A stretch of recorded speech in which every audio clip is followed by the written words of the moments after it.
మా party senior most నాయకులు బాజిరెడ్డి గోవర్ధన్ అన్న గారు, మేము స్థానిక నాయకులందరం కూడా మరి వాళ్ళ నిజామాబాద్లో కాంగ్రెస్ పరిపాలనలో ఏం జరుగుతున్నదనే విషయాన్ని చర్చ చేస్తూ ఉన్నాం. చాలా బాధాకరంగా ఉన్నది. ఒకప్పుడు నీటితోని నిండు కుండలాగా మంచి గాథల నిండా వడ్లుండి 10 ఏళ్లు సిరులను వెదజల్లినటువంటి నిజామాబాద్ జిల్లాలో ఇవాళ రైతులు మళ్ళా యూరియా కోసం లైన్లు కట్టే పరిస్థితి, మళ్ళా కరెంట్ ఎప్పుడు ఉంటుందా ఎప్పుడు పోతుందా అని ఆలోచన చేసే పరిస్థితి, ప్యాకేజ్ 22 కాళేశ్వరం కంప్లీట్ కానటువంటి పరిస్థితి, ఏ చెరువుకు కూడా ఎక్కడ కూడా ఏ ఒక్క ఆఫీసర్ కానీ నాయకుడు కానీ వచ్చి పట్టించుకోని పరిస్థితి, మొన్నటి బతుకమ్మ అయితే కనీసం చెర్లకాడ చెత్త తీసి లైట్ పెట్టలేనటువంటి పరిస్థితి, ఏ ఒక్క చిన్న పని కూడా ఏదైతే అవ్వకు తాతకు పెన్షన్ ఇస్తామని చెప్పిండ్రో ఎవరికి కూడా పెన్షన్ డబుల్ చేయని పరిస్థితి. ఇప్పటికీ గవే కేసీఆర్ ఇచ్చిన పైసలు వస్తున్నాయి తప్పితే కొత్తగా కాంగ్రెస్ వాళ్ళు వచ్చి ఇస్తున్నటువంటి డబ్బులు ఏమీ లేవు. ఇవాళ బీడీ కార్మికులు చాలా పెద్ద ఎత్తున ఉంటారు నిజామాబాద్ రూరల్ నియోజకవర్గంలో. వాళ్ళందరూ కూడా అడుగుతా ఉన్నారు, ఇదేం పరిస్థితి, మరి ఇది ఎక్కడిది, మాకు పెంచుతామని చెప్పి పెంచలేదేందని. అదేవిధంగా ఆడబిడ్డలు 18 ఏళ్లు దాటిన వాళ్ళందరూ కూడా ఇప్పటి వరకు బాజిరెడ్డి అన్న గారు చెప్పినట్టు మరి మాకు చెప్పిన 2500 ఏవి అని చెప్పి ప్రశ్నించేటటువంటి పరిస్థితి లేదు. అందరికీ స్కూటీలు ఇస్తా అని చెప్పి 18 ఏళ్లు నిండినటువంటి ఆడపిల్లలకు అసలు దాన్ని ఊసే లేనటువంటి పరిస్థితి. అంటే అలవి గాని హామీలు ఇచ్చి ప్రజలను మోసం చేసి నిన్నటికి నిన్న గౌరవనీయులు మన స్పీకర్ గారు, అసెంబ్లీ స్పీకర్ గారు మాట్లాడుతున్నారు, మేము ఆర్థిక పరిస్థితి తెలిసి తెలియక వాగ్దానం చేసినామంట.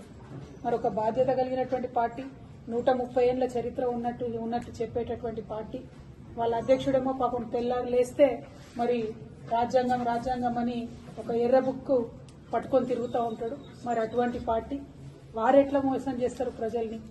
అంటే ముందు తెలంగాణ ఇస్తామని చెప్పి ఎట్లయితే మనల్ని మోసం చేసిరో, అంతకు ముందు తెలంగాణ ప్రజలు అమాయకం అని చెప్పి నన్ను తీసుకుపోయి ఆంధ్రాలో కలిపి ఎట్లా మోసం చేసిండ్రో ఇవాళ కూడా కాంగ్రెస్ పార్టీ అదే ఒరవడిని కొనసాగిస్తుంది తప్పితే ఇంకోటి కాదు. అంటే కాంగ్రెస్ చరిత్ర మొత్తం కూడా మోసాల చరిత్ర అని చెప్పి, దగా చరిత్ర అని చెప్పి మళ్ళొకసారి రుజువు చేస్తూ ఉన్నారు.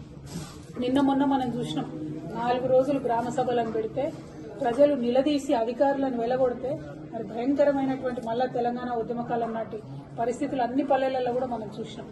ఇంతకు చేసింది ఏందయ్యా అంటే 4 రోజులు పెట్టిండ్రు, వాళ్ళ ఇష్టం వచ్చిన పేర్లు చదివిండ్రు, భూములు ఉన్న వాళ్ళకే మన ఇండ్లు ఇచ్చేటటువంటి పేర్లు చదివిండ్రు, రైతు బంధు అని చెప్తే ఎవరికి వస్తుందో ఎందుకు వస్తుందో అర్థం కానటువంటి పరిస్థితి, రేషన్ కార్డు అంటే ఎవరికి ఇస్తున్నారో అర్థం కానటువంటి పరిస్థితి, భయంకరంగా ఎక్కడో సెక్రటేరియట్ లో ఏసీ రూమ్లలో కూర్చొని చేసిన లిస్టును తీసుకొచ్చి ఊర్లలో చదివి పేద ప్రజల నోట్లో మట్టి కొట్టేటటువంటి ప్రయత్నం కాంగ్రెస్ పార్టీ చేసింది. ఎక్కడికక్కడ బీఆర్ఎస్ నాయకులు ప్రజలు చైతన్యవంతులై ఆఫీసర్లను ఎదిరిస్తే మళ్ళా వెంటనే మాట మార్చి ఈ లిస్టు ఫైనల్ కాదు, మళ్ళీ ఇంకో లిస్ట్ వస్తుంది, కొత్త లిస్ట్ వస్తుంది అని చెప్పి మభ్యపెట్టేటటువంటి ప్రయత్నం చేస్తున్నారు.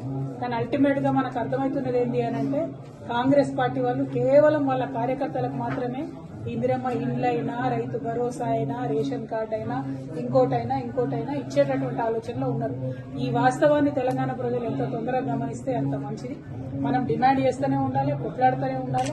కాకపోతే వాళ్ళ ఎమ్మెల్యేలు ప్రతి జిల్లాలో చెప్తున్నారు, మేం చెప్పిన వాళ్ళకే వస్తుంది, అధికారులది ఇక్కడేం నడవదు అని చెప్పి చెప్తా ఉన్నారు. అదే కేసీఆర్ గారు మీరెవ్వరు కూడా ఇన్వాల్వ్ కాకండి మా ఎమ్మెల్యేలని కానీ మంత్రుల్ని కానీ ఎవరిని కూడా ఇన్వాల్వ్ కానియకుండా కలెక్టర్ గారిని పెట్టి పారదర్శకంగా చిట్టీల సిస్టంలో తీసి నిజంగా పేదవాళ్లకు అన్ని పథకాలు ఇచ్చేటటువంటి ప్రయత్నం చేసినాం. మేము అనేక సార్లు కేసీఆర్ గారిని అడిగినా కూడా లేదు, మా రైతన్నలకు డైరెక్ట్ గా డబ్బులు పడాలి, మా బీడీ కార్మికులకు డైరెక్ట్ గా డబ్బులు పోవాలి, అవసరమైన వాళ్ళని మనం ఆదుకోవాలి అని చెప్పి కోట్లాది రూపాయల సీఎం రిలీఫ్ ఇచ్చినటువంటి పరిస్థితి. ఇవాళ ఒక్క ఊరికి సీఎం రిలీఫ్ వచ్చిన పరిస్థితి లేదు, ఇవాళ ఒక్క ఊర్లో రేషన్ కార్డు వచ్చిన పరిస్థితి లేదు. ఇటువంటి పరిస్థితులు ఉంటే మరి తెలంగాణ ఒక 100 ఏళ్లు ఎంకపోతుంది తప్పితే ముంగట పడుతున్నటువంటి పరిస్థితి కనబడతలేదు. ఉదాహరణకు మన దర్పల్లిలో చూసుకుంటే మొత్తం మొన్న ఇక్కడ ఈ మండలానికి అంతటి కలిపి దర్పల్లిని మన విలేజ్ గా ఒక మోడల్ విలేజ్ గా తీసుకోవడం జరిగింది. అందులో 1950 మందికి ఇప్పుడు వీళ్ళు రైతు భరోసా ఇచ్చారు. కనీసం ఇంతకు 80% ఎక్కువ మేమున్నప్పుడు రైతు భరోసా ఇవ్వడం జరిగింది.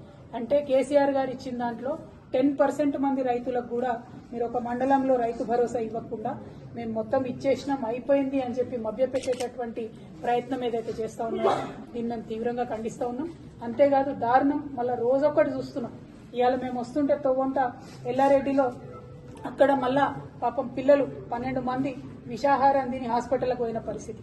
అంటే కనీసం కేసీఆర్ గారు పెట్టిన స్కూల్ కూడా నడుపుకోలేకపోతున్నటువంటి పరిస్థితి ఈ ప్రభుత్వాన్ని చూస్తా ఉంది. కాబట్టి ప్రెస్ మిత్రులందరి ద్వారా నిజామాబాద్ జిల్లా ప్రజలందరూ మీరు చైతన్యవంతమైనటువంటి ప్రజలు, రాజకీయంగా బాగా మీకు అవగాహన ఉన్నటువంటి ప్రజలు కాబట్టి ఎక్కడికక్కడ కాంగ్రెస్ పార్టీ నాయకులను మన హక్కుల కోసం అడగాల్సినటువంటి అవసరం ఉన్నది. ఇచ్చినటువంటి మాట ప్రకారం మనకు ఖచ్చితంగా పెన్షన్లు కానీ స్కీమ్లన్నీ కానీ వచ్చే విధంగా ఉద్యమించాల్సినటువంటి అవసరం ఉందని చెప్పి మీ అందరికి కూడా తెలియజేస్తా ఉన్నాం. మీతో పాటు మేము తప్పకుండా నిలబడి ఉంటాం.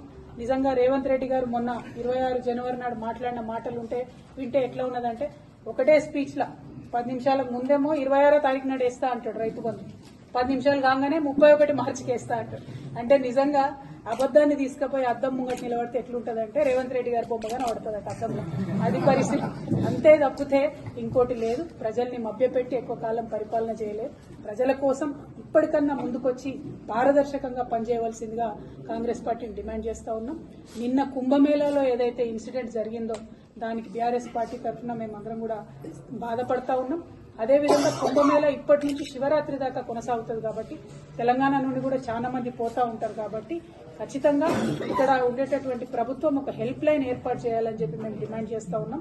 పోయినటువంటి ప్రజలు ఎటువంటి ఇబ్బందులు ఎదురైనా కూడా ఒక హెల్ప్ లైన్ కి ఫోన్ చేసేటటువంటి ఆస్కారం మన తెలంగాణ నుండి కల్పించాలని కూడా నేను ఈ సందర్భంగా డిమాండ్ చేస్తా ఉన్నాను. Thank you. జై తెలంగాణ. కొత్తగా ఈ ప్రభుత్వం చేస్తున్నది ఏం లేదు.